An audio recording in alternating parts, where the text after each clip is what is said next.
Okay. Okay, guys. So I'm so excited for this deep dive. I'm gonna welcome my partner and teammate in life and in business. Tell us if we don't know who you are. Tell us, for someone that's just meeting you, who you are and what you do. My name is Jacob Blum, and I am your friendly neighborhood hypnotherapist. Okay, so the neighborhood hypnotherapist. All right, so how in the world does someone get into, aren't you guys curious? Yes. How do you get into hypnotherapy? Well, I just basically always wanted to know how to turn people into zombies and steal all their money. Oh, No. as one does, as one does. Basically, it was about, first off, like, I've always been interested in like neurology and, things like that, the human mind.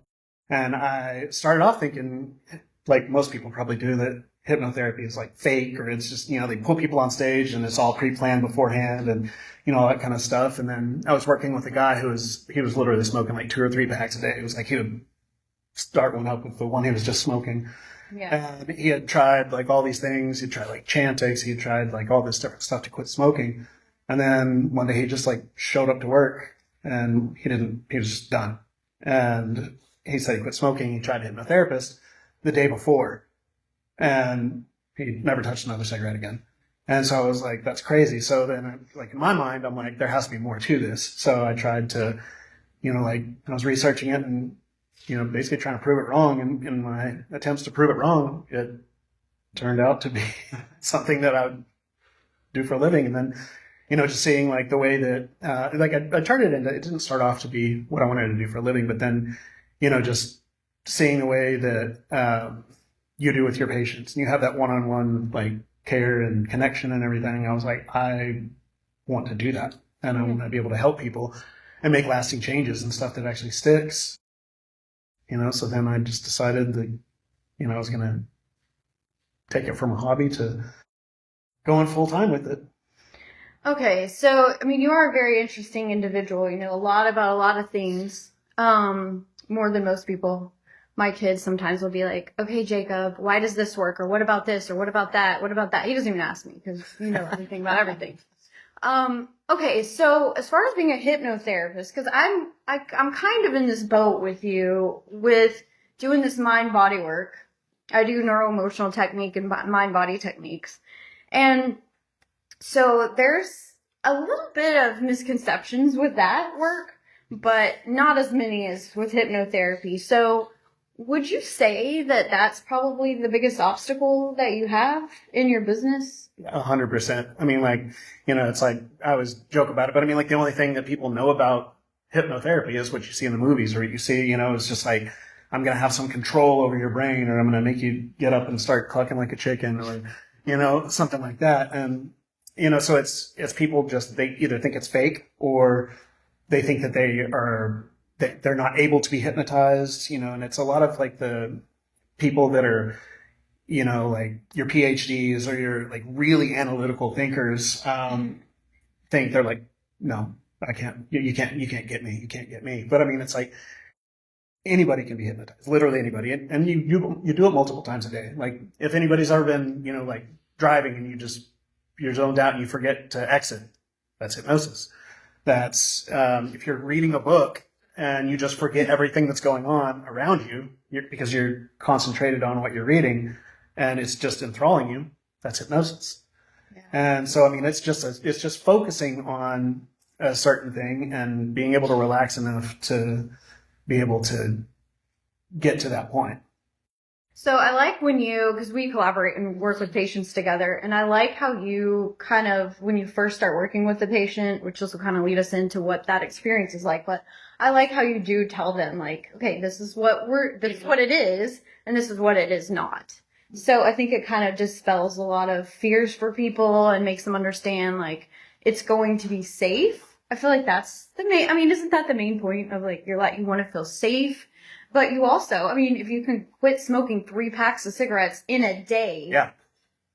One session. What if you could explore something new and something exciting that could get you where you want to go? And really, hypnotherapy is an old Oh yeah. It's an old process. So like Dr. Casey Williams said that it's the grandfather of EMDR, which everybody's into EMDR now. Hypnotherapy is like really where it's at, in my opinion. Well, and I mean, like in a lot of places, I mean, they like, especially like over in India, they're still using hypnotherapy as an alternative to anesthetics for like even surgeries. It's wild. Like your brain is that strong. It's that powerful. Let's go. And, Yeah. Like I just am able to send your subconscious into a zone that it can take care of itself. Well, and scientifically speaking, 5% of what's going on in your life and your brain, it's subconscious. It's not working on the conscious level. So that's where it's really powerful. Okay, so when you're working with a client, what's your main goal? My main goal is basically to facilitate change. It's to, it's anything, you've got people that want to make life changes such as weight loss or, like quit smoking, or they're dealing with addictions, they're dealing with things like that. And, especially if I partner up with, when, we do the NET or mind body breakthrough and stuff like that, it's like you find the root cause and you bring these things to light, and I just make that change stick. So if somebody, a counselor is dealing with somebody that's doing, going through addiction, I can help with the consistency, and that identity shift is really what it's about. That's the thing. I feel like just because in my work, and I'm sure Dr. Kristen, you can relate to this too, you're dealing with the physical elements. I'm dealing with physiology that's with this stuck stress. But I've noticed that sometimes when I'm working with a client, which my work it's different, but I do realize sometimes these people have these, like Billy, these mindset things, this identity, this is who I am. I'm the person that's, like Marsha, I'm the person that's depressed. It's who I am. That's not who you are.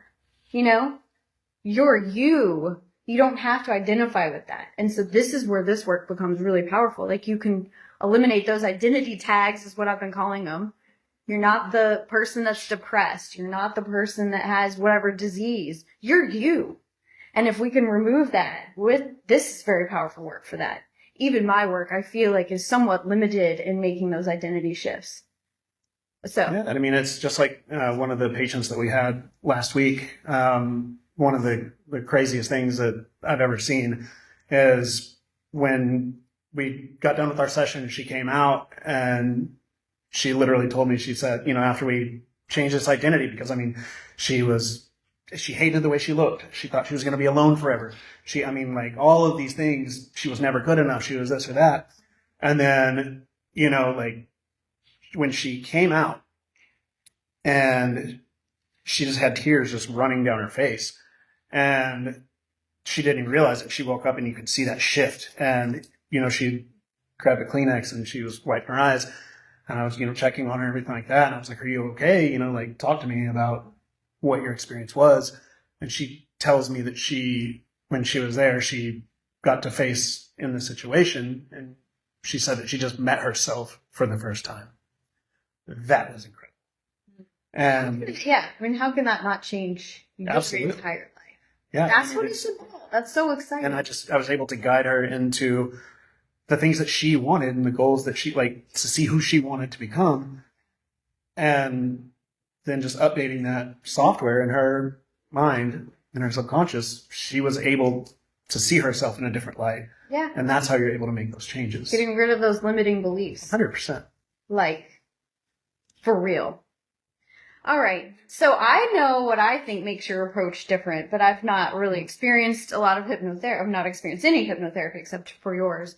I think that you're just one of the most brilliant minds, and you also have an emotional intelligence that I have not really seen, which is what makes me feel really safe. Working with my clients with you, I'm just go ahead, you got it. I just know the more they get to know you, the more impressed they're going to be. So, but from your opinion, what makes you unique and what makes your approach different? So my approach is different because most hypnotherapists come in from solely a clinical standpoint. Mine is the emotional, the nervous system, everything, it's got to be cohesive. And the first thing about that is you have to feel safe. I'm not trying to prove to you that I'm the one doing anything. I'm trying to make you feel safe enough to know that you can do it. And so it's just a complete different thing. There's a lot of bravado and a lot of ego with hypnotherapists because they have something to prove, because everybody thinks what you do is either fake or scary or dangerous or, whatever. They all have something to prove. And the only thing that I want to prove is to you that you can do this, that you can make these changes and that they can stick and that your life can be so much different than you ever imagined it could be. So we have a big pre-talk, and the first thing that we do is you can come in and say, this is my issue. So we're going to talk around that issue, and we're going to see why, a lot of times those are basically just they're things that they think are going on. Well, that's the art of it, right? It's like taking a patient from okay, here's the problems that you have. Here's your list of concerns, which you want to address those. But there's definitely an art in how can we best get at that? And we're all about root cause, right? That's kind of the thing, finding the root of where that's originating, but kind of how to get in that. It's not really a something that you can necessarily be trained to do. That's the art of it. Yeah, and one thing that I've learned is, they come in with a symptom. That's not the issue. Yep. It's a symptom. But the more that you allow them and you give them space and you be a container for them to talk, they start to realize, oh, there's more to this. Oh, this started at this point, or even just things like that. And they become familiar with what that, root cause, area, right. like a generalized thing could be. So, I don't just focus on oh, this is what your problem is. Cool. Night night. Right. It's nothing like that. So, it's very gentle. Yes. It's nothing like you would expect. So, we get that safety and just I let them know that they're in control, and then it's a very gentle, relaxing thing. And then we go through the session, and then I will gently bring them up and let them know that they're going to have the best day of their life, and they're going to wake up feeling. When I say wake up, you're not asleep. You really know everything that's going on. And well, I'm glad you said gentle, because I feel we're about getting deeper into the deeper layers, and a lot of people that come into our world, into my world, they've done all the things, right? All the right things. They've been doing it for many, many years. And so we're let's go deeper. Let's go deeper. And I feel sometimes people are deeper? Oh, God. What is that? Oh, my God. No. But it is surprisingly gentle, surprisingly eloquent, surprisingly just, it doesn't feel I call his experience I request the luxury spa experience, I want that gentle relaxation kind of let's send me to the spa and change my life kind of thing, rather than these rapid kind of induction things. That's what I prefer. It's very, very gentle and amazing. Okay. What do you love most about doing this work? Because you've done a lot of things in your past, and I've spent a lot of time letting you get to know him, but he's done he's like Shannon. You guys have so much in common. You guys have done it all. You've done so many different industries, know so many different things. And so this one's a pretty big shift for you. What are you loving most about it? And it's funny you said the word shift. The shift is, that's it for me. It's, because when I have somebody in induction and you can see them, when you're in, I'm constantly monitoring your breathing, the way your eyes move, your shoulders will drop.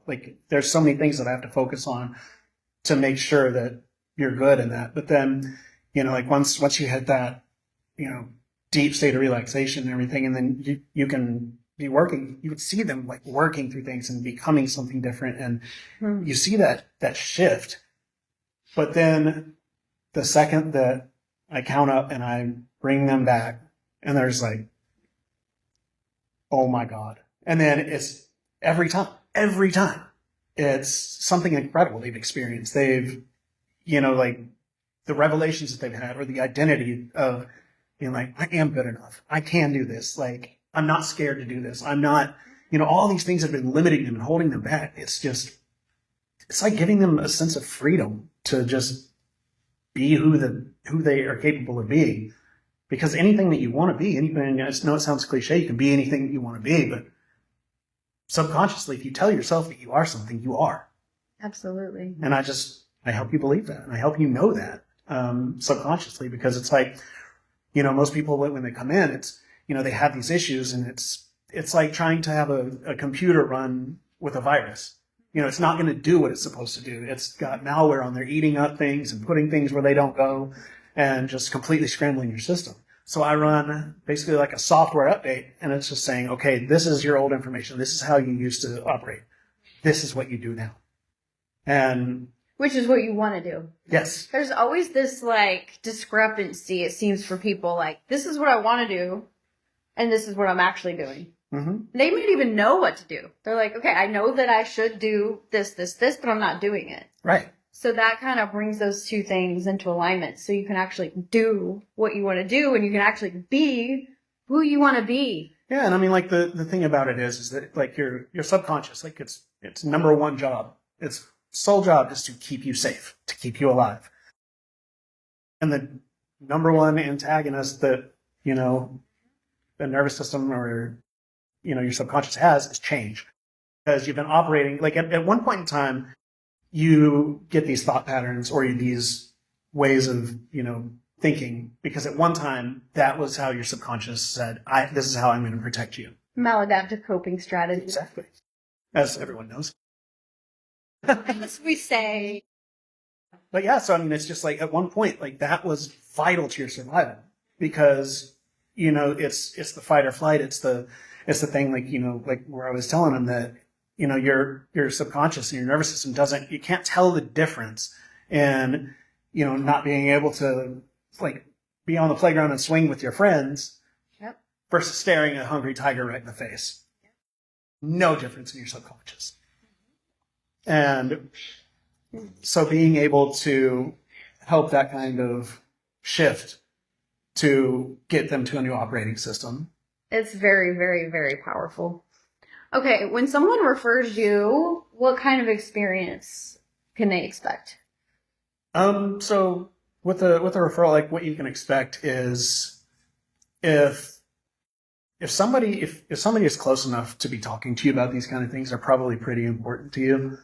Or if the things that people are struggling with, there's somebody that you care about. And so to trust me enough to say, hey, like, I think you're the answer, or I think you're part of the answer to help somebody that I care about. First of all, there's no greater honor than somebody trusting you with something like that. And especially something that's going to shape or change how they function and how they deal with everything from here on out. So I would just want them to know that, like, that's my number one priority is, like I said, the safety and the comfortability, that they're seen, that they're heard, all of the things that you would want in somebody that just cares about you. And I want them to be in the same care that you would provide them if you were the one that was doing the service. That's beautiful. All right, tell me what's working really well for you right now in your business. What's working really well is been getting quite a bit of new patients. Yep. And then the system that we've really put in place about being able to sit in on the sessions with you and your patients. And I get a whole new understanding of the things that these people are going through and the struggles that they have and everything. So when I can hear it from their words to someone else and somebody that's drawing out the right questions for them, that's the part. It's drawing out the right information. And when you do your work, it's stuff that they didn't even know that was going on.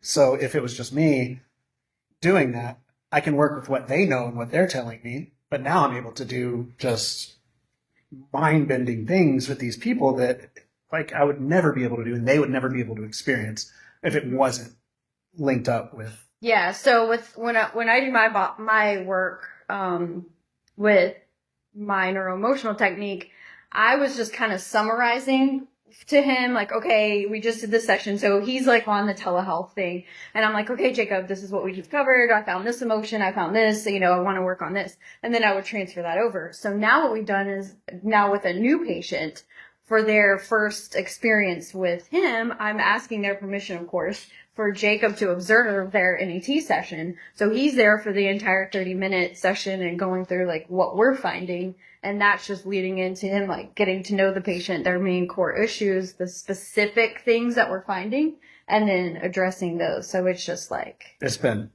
crazy. I mean, just to see, like I said, when I talk about that shift, it's always there. I always get to see that. But when it's after something like that is new to them and they're just like, oh my God, I didn't even know that was a thing. Yeah. And you fix those kind of things and you are able to change so much more about their identity.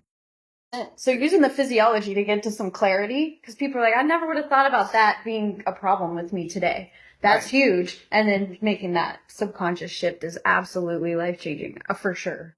Okay, so what else is working well for you in business is, of course, being a part of the Den. Oh, absolutely. I want you to use a few sentences and tell me what you love about the Daytona Executive Network. It's definitely a group that I've been a part of things. I've lived all over Texas, Colorado, Louisiana. I've been all over the place.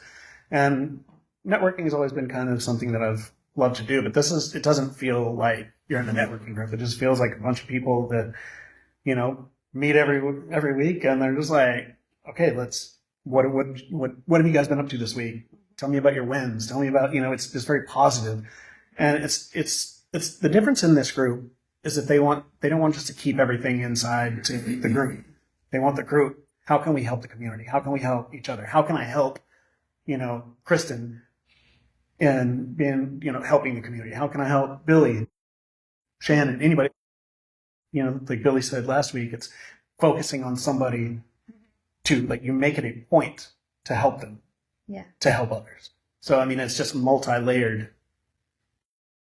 wanting the best for everybody. And how can we do that? And how can we facilitate each other to be our strongest? And, obviously, you want to make money and do all those things. So if you can do that in a way that helps everybody, that's what business is. That's what it's supposed to be anyways. 100%. Okay. Tell me what you're most excited about, and then we're going to take the question. Tell me what you're most excited about for your future of your business. I'm most excited about, I just released a book. Yeah, you did.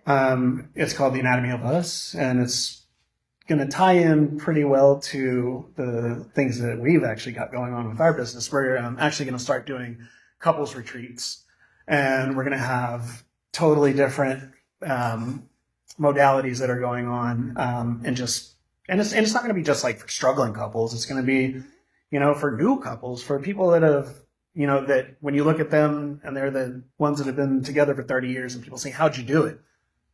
We want everybody to be there, because they're going to share their stories. They're going to help each other.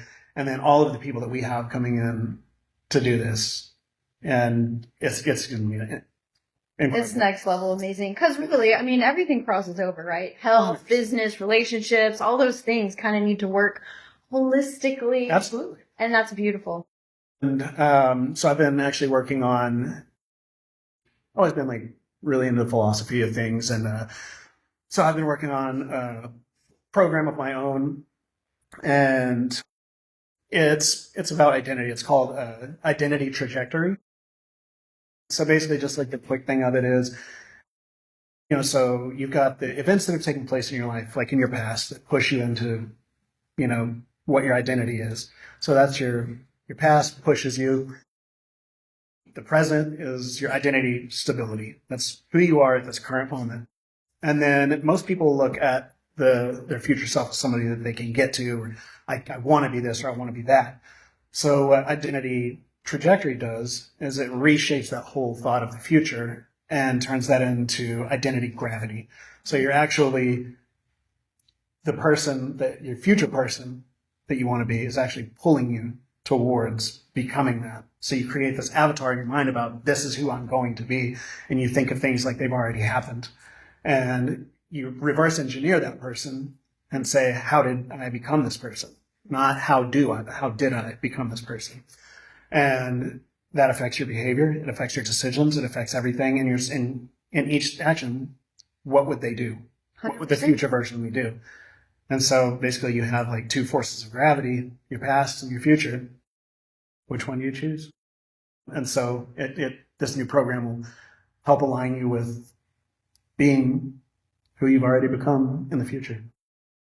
Okay. Ridiculous, am I right? Okay. You're amazing. Okay, question. We do have time. Yeah, it's 12.